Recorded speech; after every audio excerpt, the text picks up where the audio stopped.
Order online at picassospizza.net.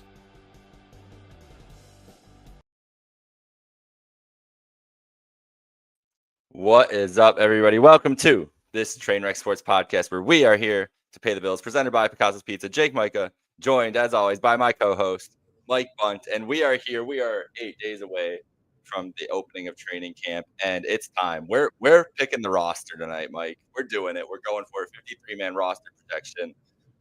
Mike, how you feeling? It's July 15th, really hot day out there, but how are we doing? How are the vibes, and are you ready to put pen to paper here on what we think is going to be the roster for Buffalo? Yeah, I can't wait to get into this show. This is always a fun one every year. We'll get to see how close or how far away we are with our roster projections heading into training camp. And can you believe it? It's only 8 days away. We're obviously going to be really active at training camp this year as a group with Trainwreck. We'll be at a bunch of the practices. So a lot of good content coming your way. And it's time for me to transition from the Sabres offseason to Bills training camp. So it's going to be fun these upcoming weeks. Me too, because somebody from Crossing Swords has just been setting me up to get just taken down the last couple of days. But we're transitioning right now, right here. The roster. Let's get right into it, Mike. Let's start right from the top. We're just going to go offense right down the way you'd read the list, which starts with the easiest room that we can really start with, the quarterback room. Depending on how you look at it. It might not be as easy as you think, but obviously present your case, please. Present your case. I think it's looks easy, but it's not guaranteed to be easy after Josh Allen. Obviously, he's safe. He's your number one. The question is, who's the number two quarterback? Is it Mitch Trubisky? Is it Mike White? I think Trubisky is going to be the backup, but who's to say that he might not have some competition for the number two spot heading into the season? Is it a lock that Trubisky is the backup? I don't know if it's a lock. And then practice squad, you obviously had Shane Buechele in the past, but yeah, I think this is going to be Josh Allen and Mitch Trubisky.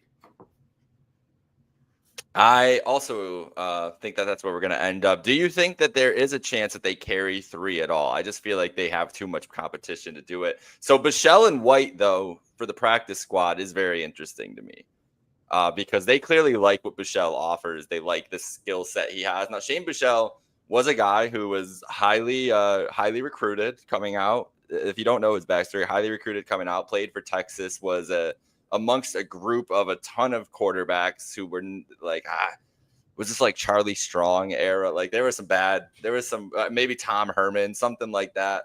Ended up having to transfer out of Texas, bounced around a little bit, but he has a lot of talent. And it's a guy who clearly the Bills think has a lot of arm talent. He's a mobile guy. Do you think that I feel like he's the more boom or bust potential than Mike White, who's just going to be steady hand. You know exactly what you're going to get from him on that practice squad. You know exactly the kind of guy he is in the room. What do you expect? Do you think they keep both of them on this practice squad? Do you have any inkling one way or the other on who they would keep, who you prefer to see in this position if for some reason they have to go down to one of these guys? I mean, I would feel more comfortable with Mike White being the practice squad quarterback if it's one of those two, just because he has a lot more experience in game situations and has played a bunch of NFL contests in his career, while Shane Buechele has not had that level of experience. So if it's one of those two guys, I'd rather it be Mike White on the practice squad. But that's assuming that Mike White doesn't push Trubisky for the number two job. But like I said, I do think that my advantage would go to Mitch Trubisky at this point in time.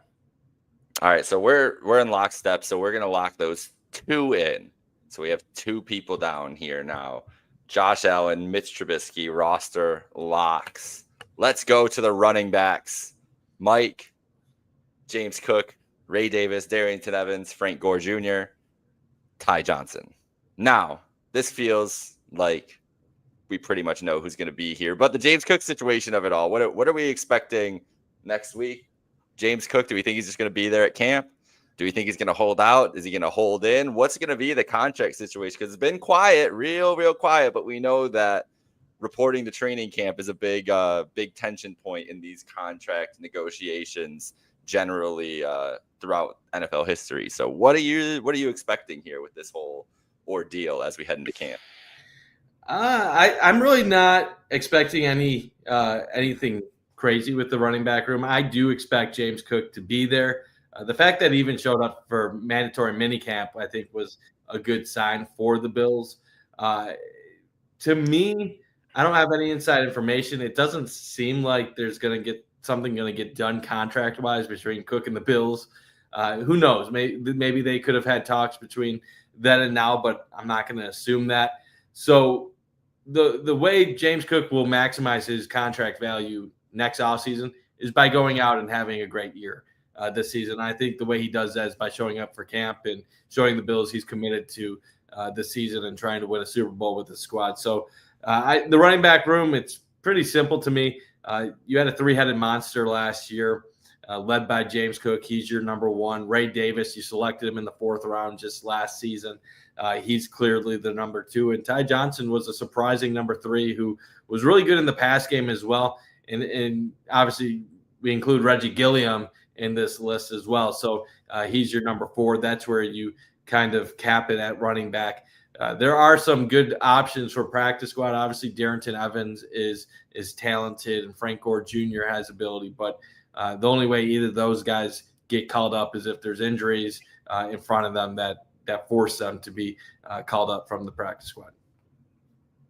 Yep, we're in lockstep. I had Gilliam on my list that I pulled from, I believe it was Pro Football Reference. I pulled my list from. They have him listed as a tight end, so he's down there, but he's a lock on my list as well with the backs. The same group there, and I expect Cook to be there as well. I think he tried. He shot his shot. Good attempt, but I think now it's time for business. They know what the deal is. Come out there, perform, and we'll see what happens. Good point by John here about the backup quarterbacks all in the last season of their contract. That is noteworthy because we've seen them switch around that position throughout the tenure of Josh Allen. Let's get to the wide receivers. This is an interesting. I'll let you go first with the receivers. I'm sure you will. We've got Christian Wilkerson, Jalen Virgil, Laviska Shenault, Tyrell Shavers, Khalil Shakir, Curtis Samuel, Caden Prather, Josh Palmer, Elijah Moore, KJ Hamler, Stephen Gosnell, Keon Coleman, and Kelly Akahorari. I don't know how to say that. I'm sorry. Akahorari. I only have them keeping 5, Mike, to be honest. I think it's Shakir, Samuel, Palmer, Moore, Coleman. I think they put Virgil and Shavers on the practice squad and just roll with the 5. I think those are the 5 strongest. And when I went through the rest of the roster, I didn't really know how to take anybody else off either. I could see Shenault or Shavers or Virgil making it, maybe at a 6 spot if they decide to keep 6. I could be talked into keeping 6. I'm not married to this, but that's where I ended up when I went through this exercise. I ended up with just those are the 5 trusty guys. Let's roll into the season. And honestly, when I look at that room, I'm not too upset about it. Not too mad. Yeah, it's interesting because a lot of Bills fans, depending on when you ask them this offseason, they would tell you a lot of different things about this Bills receiver room. And ESPN clearly didn't like their receiver room because they ranked the Bills receivers / tight ends and running backs as the 28th weapons group in the NFL, which to me is absolutely crazy. Tell me how that group of weapons ended up going 13-4 last year. Realistically, like probably 14-3 because they sat a lot of guys in that New England game to end the season. Yeah, I know they're not the strongest unit in the world, but just having a top 10 running back and James Cook alone and the depth at running back. And you look at tight end, Dalton Kincaid made honorable mention for the top 10 list on ESPN. So you have a top 10 running back, tight end that's close to top 10. You have a close to 1,000-yard receiver in Khalil Shakir, but yet you have the 28th group of weapons in the NFL. Something doesn't add up to me there. You're either saying that Josh Allen is the greatest quarterback around, which they never seem to give him credit for being that, or you might have unbelievable coaching, but that doesn't ever seem to be the case either with Sean McDermott or Joe Brady. So something doesn't add up with those rankings. But I have the same exact room as you do at wide receiver. This is pretty cut and dry for me. Khalil Shakir is your number 1.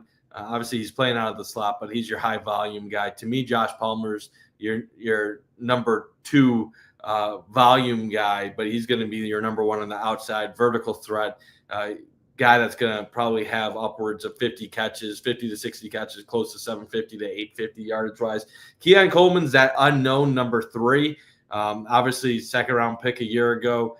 Decent rookie year. I know people were hard on him, but anytime you average close to 20 yards per reception for over 500 yards as a rookie, I can't be killing you for that. If he improves on what he did as a rookie, that's going to be really intriguing to see what he can do as a second-year player. That's a good number 2 outside receiver.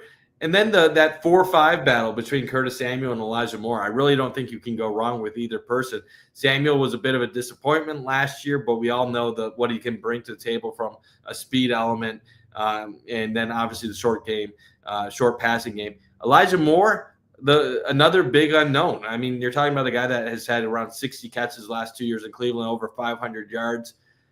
A lot of Bills fans are high on Elijah Moore, but let's be real. He has not done it at a high level so far in the NFL. People can point to the 60 receptions that he's had around the last 2 years, but he's also averaged under 10 yards per reception both of those years, which are very low numbers. You can blame the quarterbacks, but he was also a number 2 receiver the last couple years. So there's a reason why teams waited until after the draft to sign him. There's a reason why he only got $5 million. If he was truly in high demand, like Bills Mafia acts like this guy is a 1,000-yard receiver, some other team would have grabbed him. Some other team would have paid him more money. There's a reason Josh Palmer is getting what he's getting versus Elijah Moore, and that's also going to play a role in the pecking order. But I am intrigued by Elijah Moore, what he can bring to the table. He definitely is speedy, and I like what he can bring. I hope Tyrell Shavers is a practice squad guy. It was nice seeing him get his touchdown last year. I do believe he has some potential. There's obviously a few other guys, KJ Hamler, and there's a couple other guys that you could look at on this squad that could really possibly contribute. But a lot of practice squad guys outside of the top 5. And Laviska Shenault maybe has a outside chance of making this team as a returner. But it's really just the top 5 that I have faith in. And then after that, even Prather, I mean, what are the odds he makes it as a rookie, as a 7th-round pick? So I like the 5, and then after it, all questions. Yeah, and I think that's why they take Prather. That's why they bring in Virgil. That's why they bring in Shenault. Have some lottery tickets there. Maybe one of those guys pops, earns a spot in camp. But our comment section would like them to keep 6. They're disagreeing with us. I'm going like them to keep 6 from John. Joey says we're probably going to keep 6. That we got dissension among who the punt returner is going to be. Is it going to be Elijah Moore? Is it going to be Shenault? And I think that's a part of all of this too. Is it like the Codrington, Shenault, Elijah Moore competition at punt returner and kick returner is going to be a big factor into who gets these spots here. Because as we talked about with the new, someone else mentioned it in here too, with the new kickoff rules, Steve mentioning changing the position groups and who we're keeping and everything else. Yeah, I think that's the reason they bring Shenault in, because if they think he's a weapon in the kick return game, then yeah, he might earn a spot. But I'm sticking with 5 because didn't they go in? If I'm not mistaken, they went into last year with 5, right? When everybody thought they were going in with 6. A lot of times they'll end up with 5, and they'll just stash a couple people on the practice squad, and they'll call them up occasionally when they need them. My real issue, and you'll figure this out more as we go along with this. I have I don't know how they're going to fill certain defensive spots. They almost have an overabundance of defensive players. So I agree. That's why I kept 5 receivers, because there's a group of 3 or 4 players that I would be fine with, like 2 of them going on the practice squad. And I don't think they'll have trouble getting multiple players to the practice squad. Well, defensively, there's a few guys that if they get rid of, it might be tougher to get them on a practice squad going forward. Yep, we're in the same boat, I think, when we went through this whole thing and started looking at it. So, but that's it for the receivers. So let's go to the tight end group, which is really, we don't really have to talk too in depth about the tight end group. Pretty much Dawson Knox, Dalton Kincaid, Jackson Hawes will be that group. Hawes probably going to get a lot of times on special teams and as a blocking tight end. So excited to see that group. Do you have any note on a Dalton Kincaid resurgence or Dawson Knox or anything? if the guy was as hurt as he was last year, and I've had a theme today, Mike, arguing with Buffalo sports fans, so I'm willing to die on this hill with Dalton Kincaid. I'm not willing to give up on a third-year player just yet. So I have faith that Kincaid can work after working through some injuries last year, can kind of bounce back and even be better than he ever has been. That's what I'm expecting, honestly.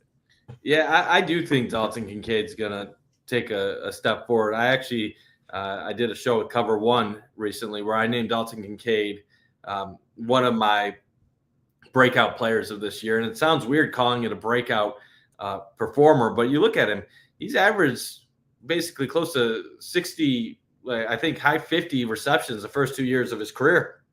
And for most young tight ends, that would be pretty incredible to start your career, 70 plus receptions 1 year, and then being averaging over 500 yards. But for Kincaid and all the expectations he had coming out of college, it feels like a disappointment to most Bills fans, to the point where some people are saying he's not a good player. Well, let me tell you, if bad tight ends don't average over 50 receptions for over 500 yards the first 2 years out of college. So I do think that Kincaid has an ability to take his game to another level. There were missed opportunities with him on the field last year. And for as good as Josh Allen is at quarterback, sometimes he's a little inaccurate and misses guys. And Dalton Kincaid was the unlucky recipient of some of that last season. So I do think there's room for Kincaid to take a step forward.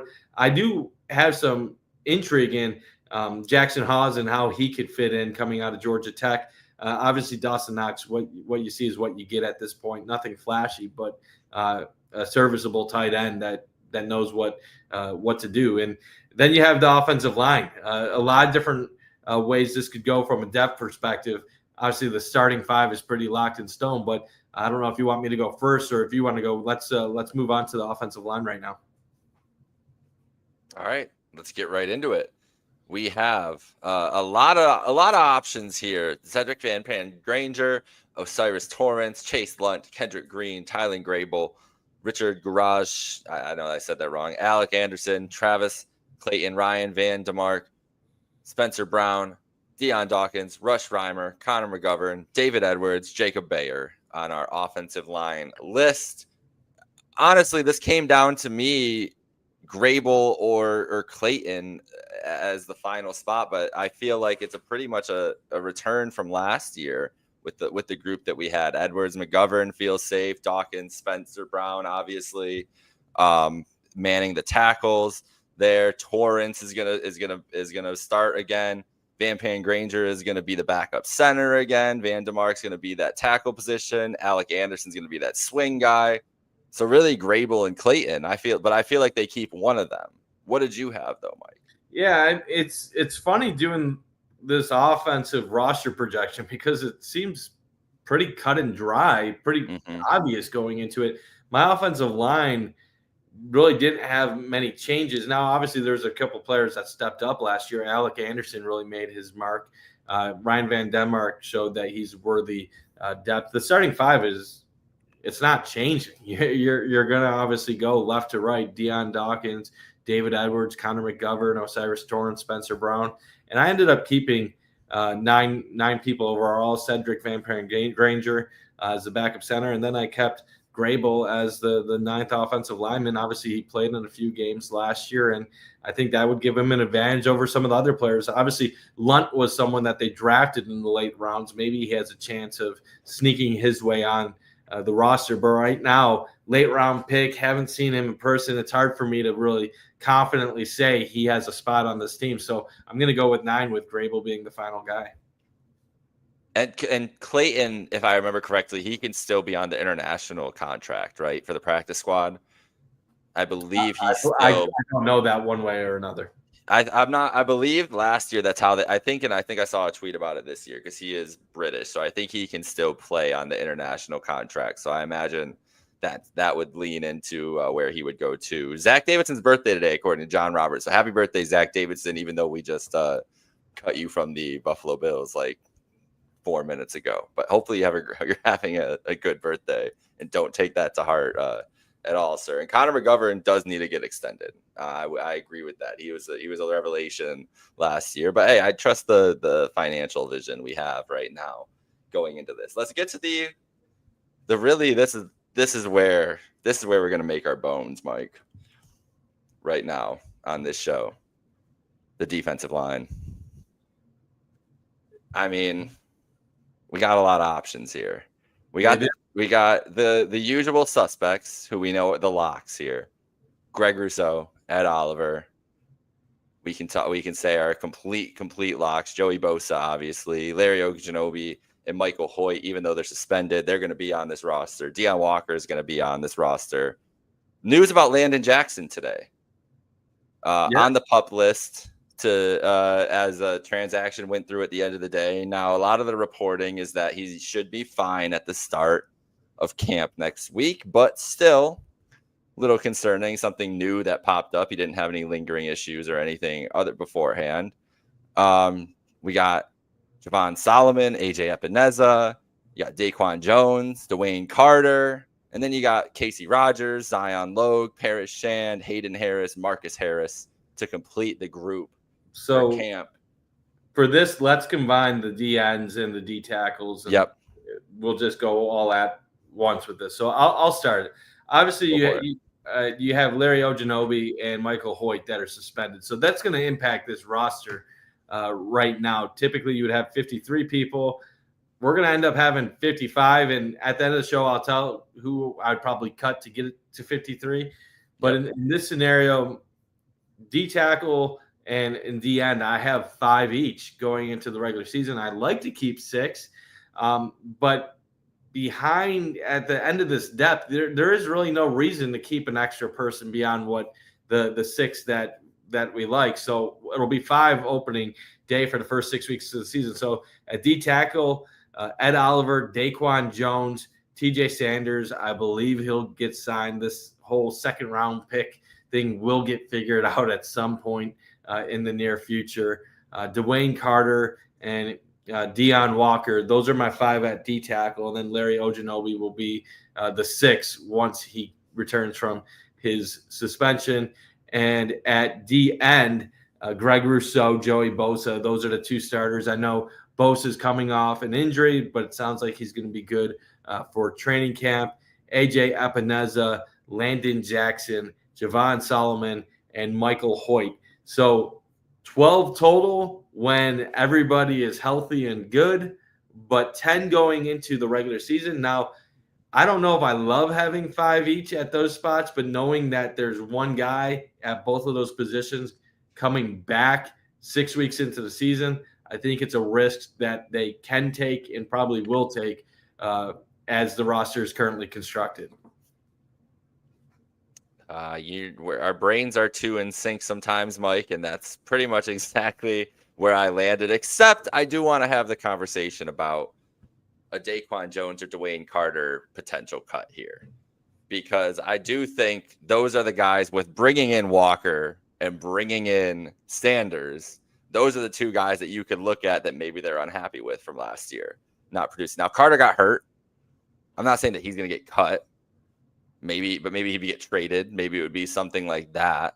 But those are 2 guys who I feel like are going to be battling more and are lower in the hierarchy and battling for snaps compared to what we're looking at when you look at what Ed Oliver's obviously going to play, what they invested into Ogunjobi and Hoyt, and what they just invested in the draft with Walker and with Sanders. So I'm just thinking there's I feel like this D line is ripe for a surprise cut, and maybe it's Daquan Jones is really where I was looking, where if they just look at him in camp and they're just like, man, I don't know if it's worth it at this point, and did you just rather have the young guys for the pop and everything else? I could see that, and that's where you slim this down one spot. I can't see them moving on from either of those guys right now. Not saying it's not possible, but the fact that you're already slim at D tackle entering the season, minus Larry Ogunjobi, you cut Daquan Jones or Dwayne Carter, you're down to 4 for the first 6 weeks of the season. So maybe that's something that they can do after Ogunjobi returns, but I don't think that's a risk they're willing to take at this moment in time. Daquan, his play was sporadic, but he is a veteran. He is a respected player in this locker room. Dwayne Carter didn't have the greatest rookie year, but he was a third-round pick just 1 year ago. I don't believe that Brandon Beane or Sean McDermott are going to want to move on from a guy that high this quickly in his career. So I don't see that as a possibility. But you never know. Anything can happen. But I think they'll hold on to both of those guys at this current moment. I'm more convinced about Dwayne. I'm not convinced about Daquan Jones. I do think that I'm on the lookout for a surprise there. I really wasn't impressed by the end of the year, and they have a lot of young guys who a lot of mouths to feed on that D line. So we'll see. But let's get to the linebackers. So we're keeping 12 technically, and then two suspended, but 12 defensive linemen, which is it's a high number. But I'm with you. I think at this point, with the way that the suspensions worked out and everything, you kind of just have to do it. And the way that they built through this team, they need the options because we don't know who the guys are going to be ready to step up yet. So linebackers. Let's get into the linebackers here. We've got the starters, Bernard and Milano, Dorian Williams, Ulofoshio, Joel Andreessen, Balin Spector, Shaq Thompson, Keontae Jenkins is our group going into camp. Mike, I have them keeping 7 linebackers here. Actually, no, 6. 6 linebackers here.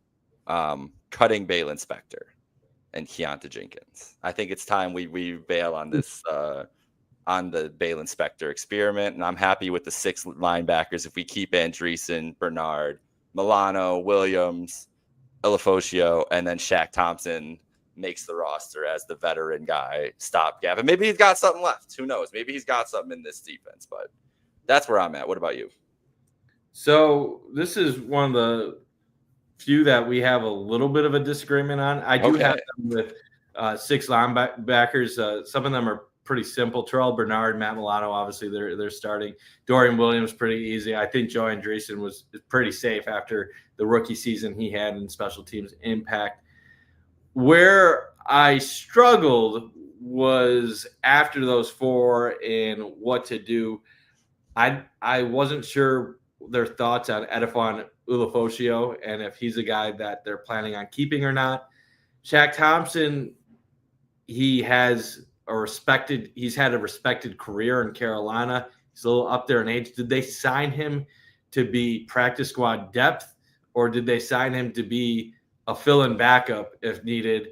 If Milano or Bernard go down, I don't know that right now at this current moment. And Balin Spector, I know fans are hard on him, but he has a skill set that still fits what the Bills like defensively. And I don't know if they're willing to really move on from him yet at this point. Yeah, he doesn't look good when he plays in games, but how many backup linebackers come into games and look really good? Not a ton, Jake.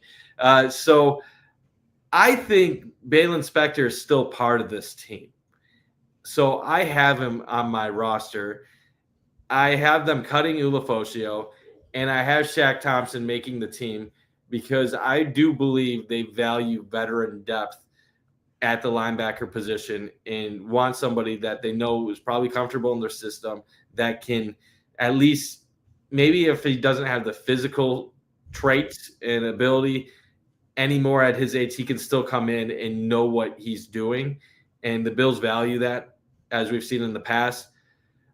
That being said, I wouldn't be surprised if Shaq Thompson ended up being a practice squad fit at linebacker and they end up keeping Ulofoshio since they invested a draft pick in him just 1 year ago. But Balin Spector, I wouldn't be surprised to see him gone, but I don't have it in me to have him be one of the guys cut right now. I don't know what you're holding on to, Mike. I don't know what it is.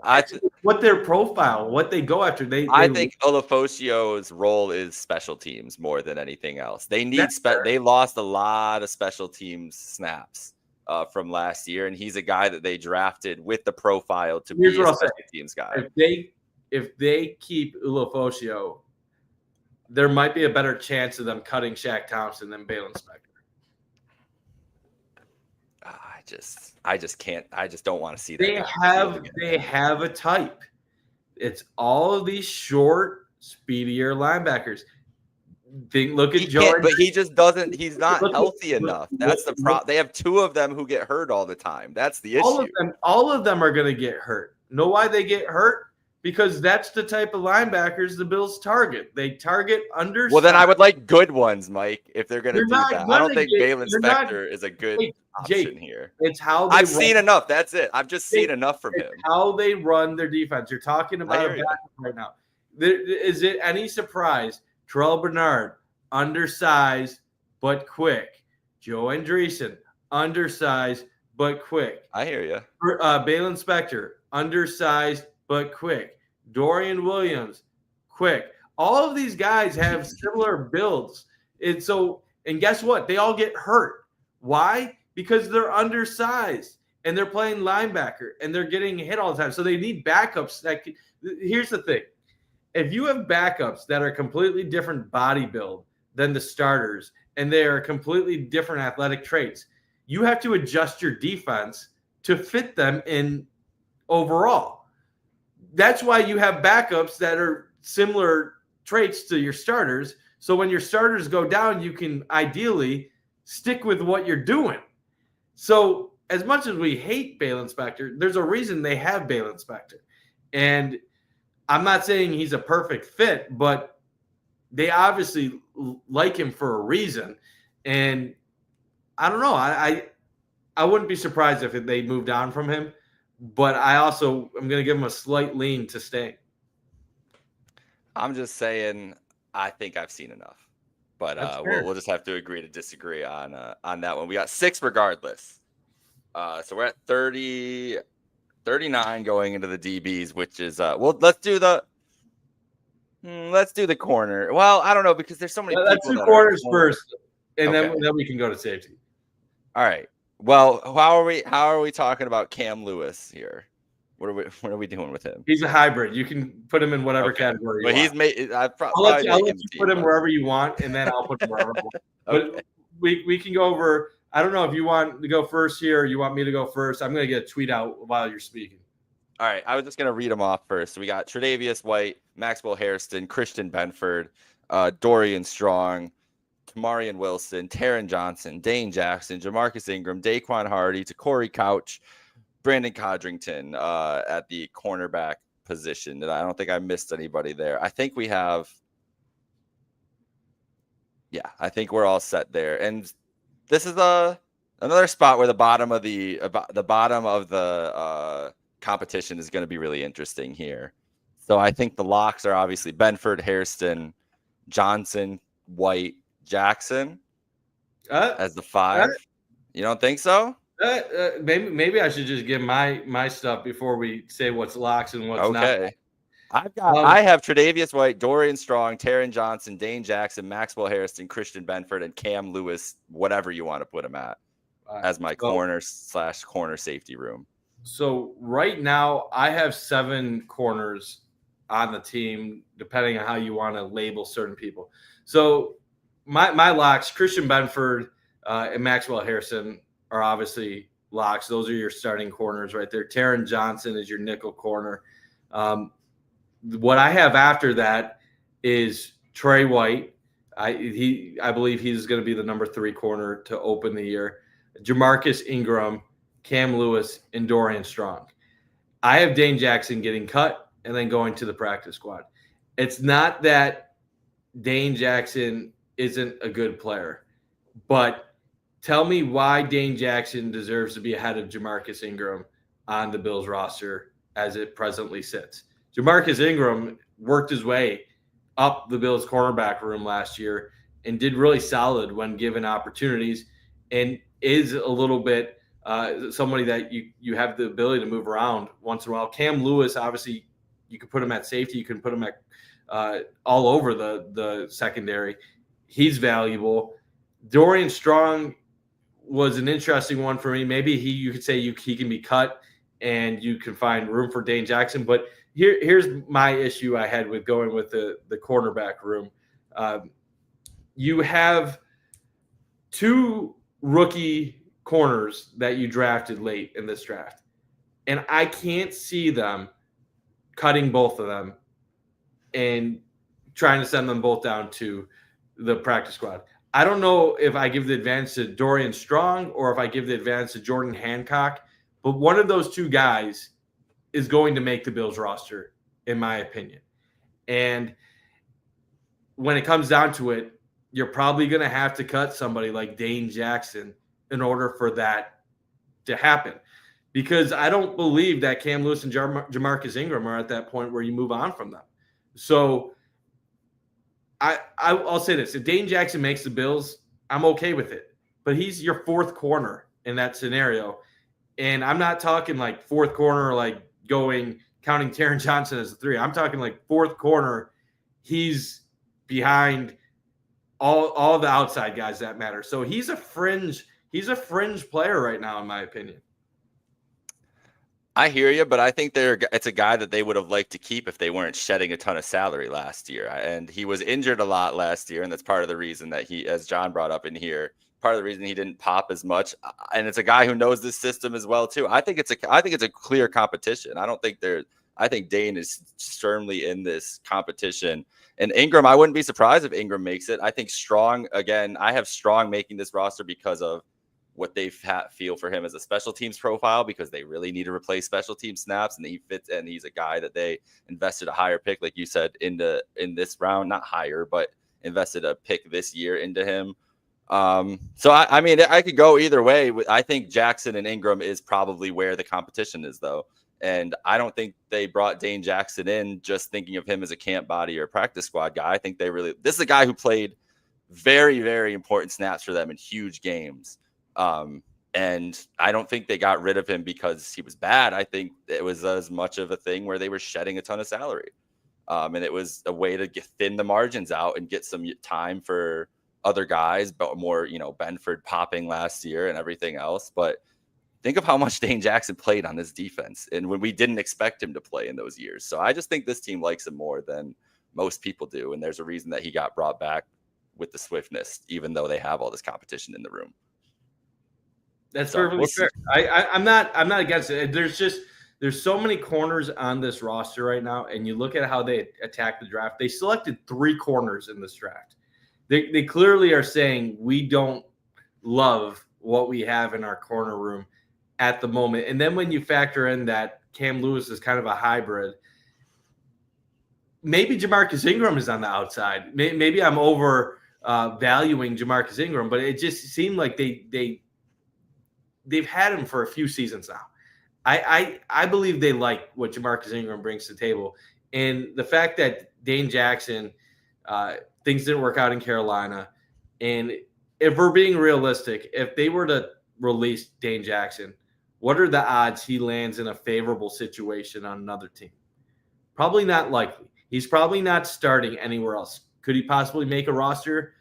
Yeah, maybe he could be on another team's roster. But at that point, if he gets cut late August, his best opportunity might just be going to the Bills practice squad. Maybe they take that risk to protect a young player on their roster to prevent someone from stealing one of their young corners that they just selected, while safely putting Dane Jackson on a practice squad and being able to keep him as veteran depth as possible. I could see it going either way. I think they set it up to just be a competitive room and let the chips fall where they may. This is the team, like, as much as I hear what you're saying about protecting like some of these guys, if it's a margin where it's a guy you want to have around for a Super Bowl run, I'd rather do that. Like, we're trying to win a Super Bowl this year. If it's losing a guy that you'd like to keep who was a 6th-round pick, and it's the difference between protecting him and keeping a guy that you think can step in and start in a game this year, I'd lean toward the guy that you can start this year. That's just where I'm at. And that's why I think you take a ton of swings on the guys. But here's the thing. There's going to be a couple guys that fall through. You are right. Like, they're just trying to put together the most competitive room possible. But this is a franchise that gave Christian Benford a starting spot over a 1st-round pick as a 6th-round rookie. So for all that's why I'm saying the room's set up to be competitive. Yeah, no, I'm agreeing. I'm agreeing with what you're saying. My point is, if one of those young players shows potential, I think they'll go with the potential over a veteran that has maybe had his best years already in front of it. Yeah, That's fair. That's completely fair. But I think they really got to show it too. I don't think it's like they're coming in otherwise with an upper hand or anything. I think this is a real genuine, hey, this camp for me is like big boy camp. Like that's why I'm so excited about the Hard Knocks. Like it's such a different scenario than we've ever seen for Hard Knocks, where it's like that's like, it's not a team. Like it's everybody's kind of in it for their own things, whatever. This is going to be really interesting to see how these battles on the margins go for a team that's in the position the Bills are in. So really excited to see that. Safeties, Mike. Let's get into it. We already talked a bunch about Cam Lewis, Jordan Hancock, Daryl Porter, Damar Hamlin, Taylor Rapp, Wande Owens, Derek Forrest, Cole Bishop. Who do you have for the Bills keeping in this group? So I thought I was going to go into this season with 4 safeties, and I ended up with only 3 after how things went. And the reason I feel like I can get away with it is because Cam Lewis has the ability to be interchangeable. At the end of the day, I feel like it's going to end up being 4. But right now, I have obviously Taylor Rapp as their starting safety, Cole Bishop, and Damar Hamlin. And I have Derek Forrest being cut. And it really was just a numbers game. You look at some of these other positions, and I just couldn't fit in a 4th safety. Now, like I said, I'm acknowledging I'm probably going to be wrong, and Forrest probably makes the team somehow. But when I was going through it, there was other guys that were more deserving to make the team. Now we'll see how things go in training camp. And then another question is Damar Hamlin in jeopardy of being cut. Could Forrest make it over Damar Hamlin? I think absolutely that could be in play. Damar obviously started last year, was a surprise starter, but didn't get much of a market. Tried to test free agency. That didn't work out. Ends up coming back to Buffalo, probably in a battle for a starting role, but we think they're probably going to give an edge to Cole Bishop with that, having been an early round pick just last year. So if Damar Hamlin comes out, doesn't look good compared to Forrest, he could be a surprise cut, in my opinion. And now we're far enough removed from everything that has happened a couple years ago that now it's strictly just about football. And I'm not saying it ever wasn't about football, but the first season after the incident, they obviously didn't activate him for several games. And then last year was an incredible story to see him start. At this point in time, it's all about what's on the field. And this is a good comment. Hamlin, if I don't know the contract situations, but if he does have the guaranteed money, that does give him a leg up. But entering the season, it's all going to be about how do you perform on the field. The Bills feel like they're very close to winning a Super Bowl, and they can't let money be the ultimate deciding factor in their decisions. They have to go with what's the best option for them on the field. So this is where our biggest difference has come into play here, because I have them keeping 5. Counting Cam Lewis, whatever. I have them keeping Hamlin, Rapp, Forrest, and Bishop because I have them cutting Daquan Jones. That's where the numbers game came down, as I took the defensive line spot away and added it to the secondary room. And that's where it is. I wouldn't be surprised if they cut Forrest or Hamlin, though, and I think you're exactly right that those are the 2 spots that those are the 2 guys that you would look at, because Cam Lewis can easily fill in that 4th role with the versatility that he really brings. But I think Rapp and Bishop are pretty well positioned to be the starters this year. A lot of pressure, I think, honestly, on Cole Bishop. Not that it's like make or break for his career or anything like that, but they're going to ask a lot of him this year. So I hope that he can pull through. I have faith in them being able to coach him up on everything they've been able to do with safeties and the secondary rooms over their career. But I think that we're pretty much in lockstep. I would keep Forrest and cut somebody on the D line, but I wouldn't be surprised if they go lighter and maybe try to keep Forrest around on their practice squad as well in that option. There's a lot of different, like that's the thing, is we're breaking down there's a lot of different machinations they can do where they're keeping all the guys that we're talking about some form on their roster and just trying to figure out what the best way to utilize the different levers they can pull to maintain their rights and everything else with the young guys and everything here. It's an interesting dilemma. It's a really big puzzle that is going to be vital to the Bills winning the Super Bowl this year. It's not an easy task. I don't envy Brandon Beane for having to do that this particular training camp, because it's going to be competitive. Like, I'm excited for you, Mike, to be able to be there so much, and for everybody at Trainwreck who's going to be covering it and be there, and just all the fans and everything, because I really think this is going to be a fun camp to watch, because the urgency in the organization, but also just the way this roster is set up. It's not a bunch of guys who have been established like vets, like the 2022 Bills. You know what I mean? The 2023 Bills. It's guys who got a taste last year, but it's a young team who's still really hungry, and the attention with Hard Knocks is going to make guys feel some type of way, even just subconsciously. So it's going to be fun. I'm excited to see it. Yeah, I can't wait. There's a lot on the line. It feels like this is the Josh Allen 2.0 era, where I'm going to talk about like Josh Allen's elite tiers, not what preceded that in 2018 and 2019. But he had that first run with guys like Diggs and Davis, and you had the defense with Poyer and Hyde and obviously those guys. And now this feels like the 2.0, where it's Khalil Shakir, it's Palmer, it's James Cook. And then you have a solid offensive line, probably the best offensive line in Josh Allen's career. Defensively, you have all these youngsters that are now getting extended, like Benford, Rousseau, Bernard. And this is the group that last year, it was a transition year. It was, we're getting rid of all these older veterans. There's a void. And then who's going to step up to take their places? And that led to a lot of uncertainty with the Bills roster. And what did we see? We saw that the culture and what is currently established is pretty strong, and that the cupboard wasn't bare. There was a lot of people waiting for their opportunity and stepping up when the opportunity presented itself. And right now, with those guys having another year experience, it feels like a person like Benford is going to take that next step, that a person like Bernard or Kincaid or Shakir can take that next step. So my belief, just looking at the way the roster is currently constructed, you have about a 3-year Super Bowl window. Now, as long as you have Josh Allen, you're going to have the opportunity to make runs, and your Super Bowl window is never fully closed.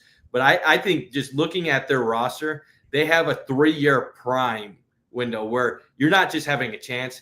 This is like the thick of it. Like, this is, if you had like a 7-year period, this is that core 3 years where it's like, you have to take advantage of it, because eventually after 3-4 years, some of these guys that you have extensions, they're going to fade a little bit. They're not going to be worth the money that they're getting. And then you're going to have to be more economical with how you spend. You're going to have more hits on lesser paid players. So this is the time where you have guys locked up. The contracts make sense. They're entering the prime of their careers.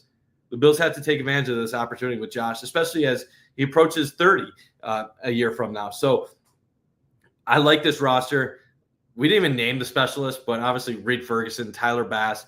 I don't know if you named the punter. That's going to actually be a battle. I went with Brad Robbins over Jake Camarda, and then Brandon Codrington is my returner on this team. But this is a Super Bowl caliber roster, and it's funny because I still feel like we're at a point where you look across the league. You hear analysts speaking about the Bills, and they continue to doubt the talent on this team.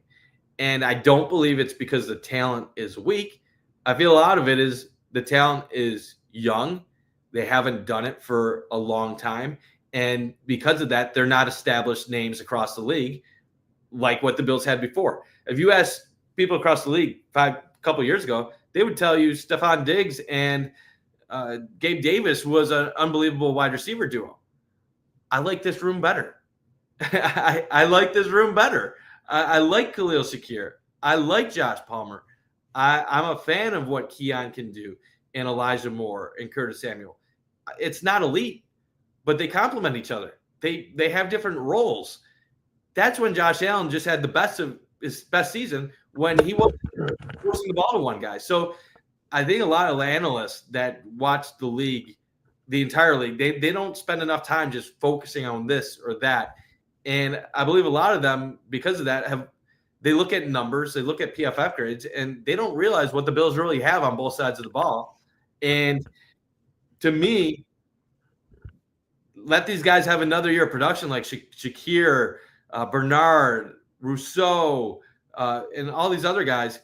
And I believe by the end of the season, some of these guys that the rest of the league is sleeping on are going to become household names, especially if they're playing on a winner like the Bills and Buffalo makes another run in the playoffs to a conference championship. And if they get to a Super Bowl, guarantee some of these guys are going to start becoming stars across the league. Absolutely. And this is a great achievement of mine that Matt shouted me out along with you, Mike. So thank you, Matt, for giving me that. I cannot wait to see what, like, guys, Hard Knocks is going to be so much fun because I just want to see the urgency.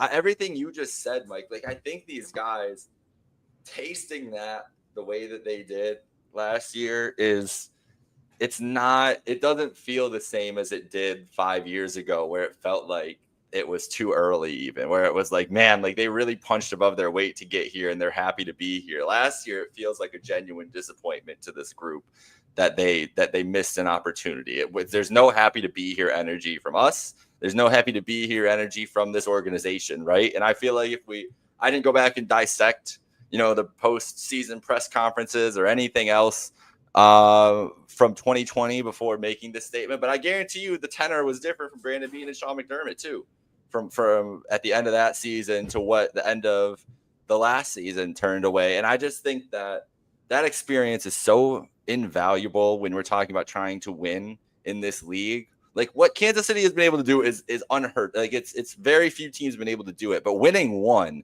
usually takes climbing the mountain and getting knocked down and gaining that experience and everything else. And I just think everybody on this roster, it's just like you said, the build that they're looking for, the type of guys they're looking for. It feels like just the right group at this right time in this moment in today's NFL. And I can't wait to get started. I've been thinking about fall since it's been 95 degrees for the better part of the last 5 weeks.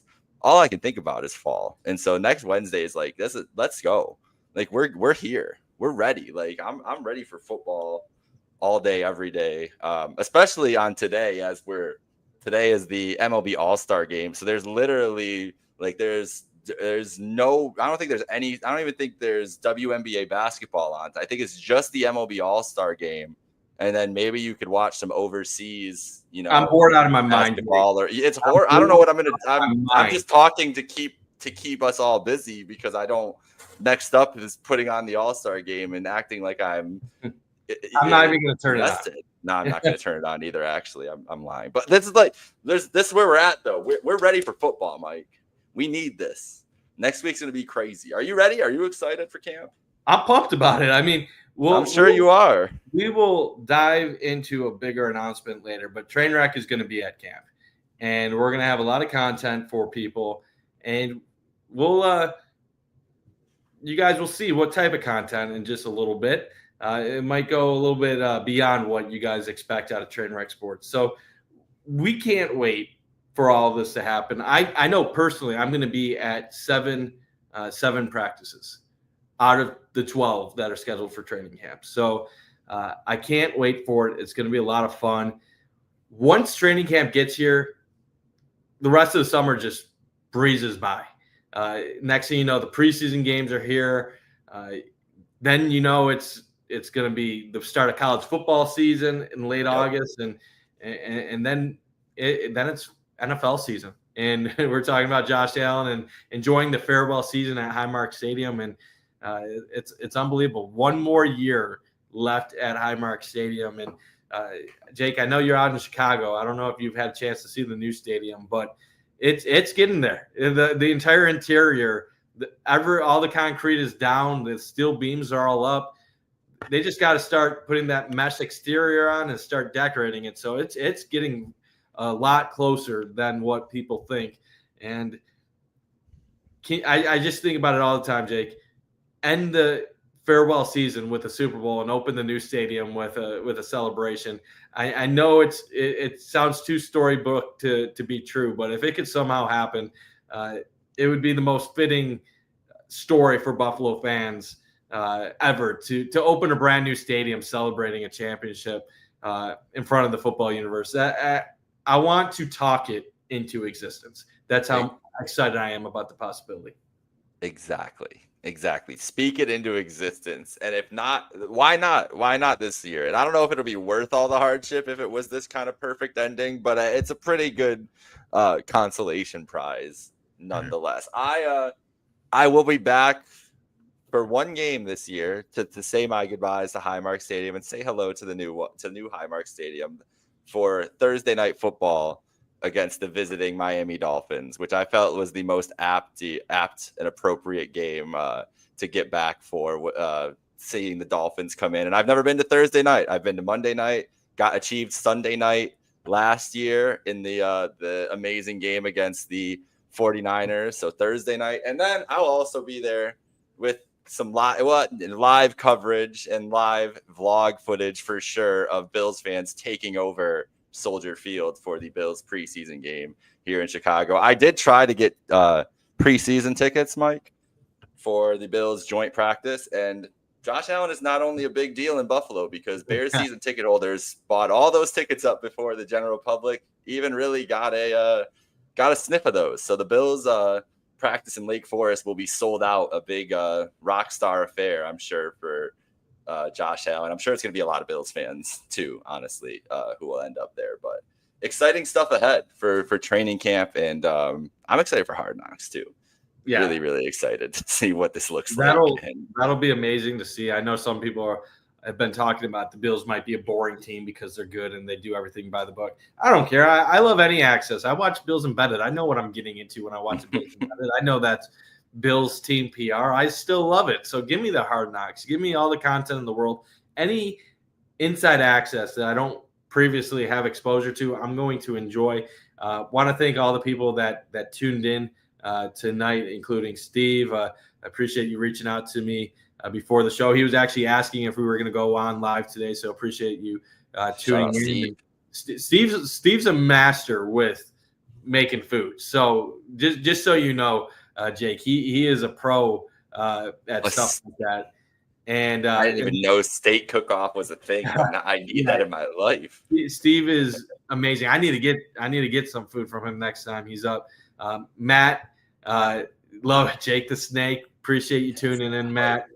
John, same thing. I appreciate you tuning in for this show, and everyone else that's been in the comment section tonight, including our co-host AJ, who unfortunately has been a little bit busy the past 2 weeks, but we hope to get him back on closer to the regular season. So that's in the works down the road. But yeah, another fun show, Jake. I think we only had one or two players different in our entire 53-man roster projection. So some years there's a lot of bickering and fighting back and forth. This year, I really have no issues with the way you did it.